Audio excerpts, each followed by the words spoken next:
सहारनपुर में डेंगू की स्थिति को देखते हुए डेंगू की रोकथाम के चलते जहां एक और सरकारी व गैर सरकारी अस्पतालों में बुखार के मरीजों की गिनती जोरों पर है। इसे देखकर लगता है कि स्वास्थ्य विभाग का ध्यान इस ओर बिल्कुल नहीं है। डेंगू मच्छर का इलाज ना तो पिछली सरकार कर पाई और न ही उत्तर प्रदेश सरकार इस ओर कोई ठोस कदम उठा रही है। वहीं सहारनपुर के सीएमओ कार्यालय में पिछले कई सालों से वाहनों को परमिट पर चलाने का ठेका 2 कंपनियों के द्वारा लिया गया था। सूत्रों की माने तो वाहनों के ठेके में कार्यालय के ही कुछ कर्मचारियों ने मिलकर ठेकेदार से बिना परमिट की गाड़ियों का भी भुगतान कर दिया बताया जाता है।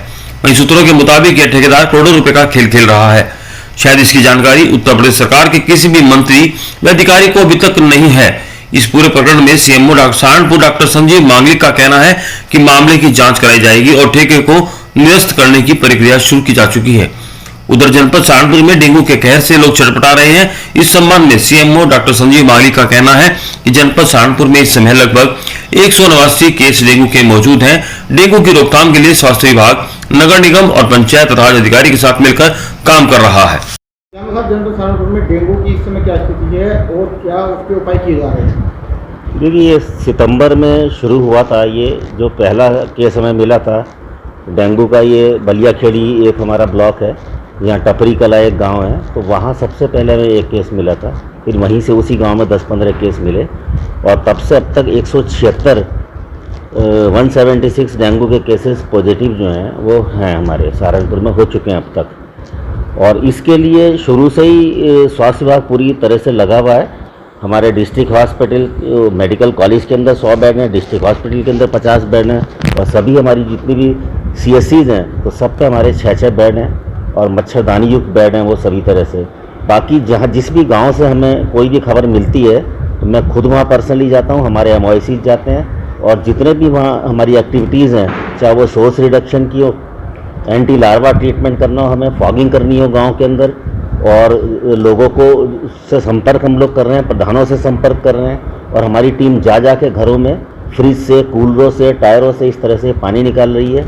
और इसके अलावा हमारा जो शहर में जो हमारे नगर आयुक्त साहब से बात होती रहती है वो पूरा सहयोग दे रहे हैं और DPRO हमारे गांव के अंदर सफाई अभियान में वो भी हमारा पूरा सहयोग दे रहे हैं। अच्छा सीएम साहब, एक सवाल हमारा इससे हटके भी है, RBSK और SSK का ठेका कितने साल के लिए दिया गया था? RBSK की गाड़ियाँ जो थी वो 2 साल के लिए, यहाँ टेंडर मुझसे पहले हुआ था, वो चल रहा है। उसके लिए नया टेंडर हमने करा दिया है, वो खुल जाएगा जल्दी।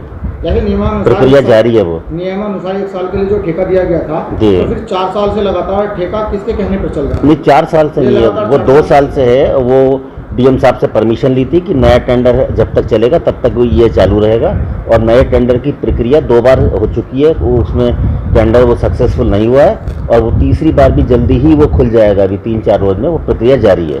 कई सालों से बिना परमिट की गाड़ियों का संचालन, उनका भुगतान किया जा रहा है, क्या इस संबंध में कुछ जाँच कराई जा रही है? नहीं, ऐसा मेरी जानकारी में ऐसा कुछ नहीं है। अभी मैंने ज्वाइन किया 3-4 महीने पहले, वो पुराना टेंडर चला रहा है और जैसे मैं आया हूँ वो नया टेंडर की प्रक्रिया पूरी ताकत से शुरू है। वो अगर ऐसा कोई मामला तुम्हारी जानकारी में आता है तो फिर उसके बाद क्या किया जाएगा? वो जो भी नियमानुसार कार्रवाई होगी। अच्छा, इसमें उत्तर प्रदेश सरकार के किसी मंत्री का फोन इस ठेके के रुकवाने के लिए आपके पास आता है क्या? नहीं, इस तरह का कोई नहीं, यहाँ कोई भी इस तरह का फ़ोन यहाँ नहीं आते हैं सहारनपुर में। इस मामले में कोई भी यहाँ इस तरह का फ़ोन नहीं है, कोई प्रेशर नहीं है, कोई कुछ नहीं है। और टेंडर की प्रक्रिया वो चल रही है, पूरी कमेटी से साइन करा के हमने वो 2 बार टेंडर कुछ टेक्निकल प्रॉब्लम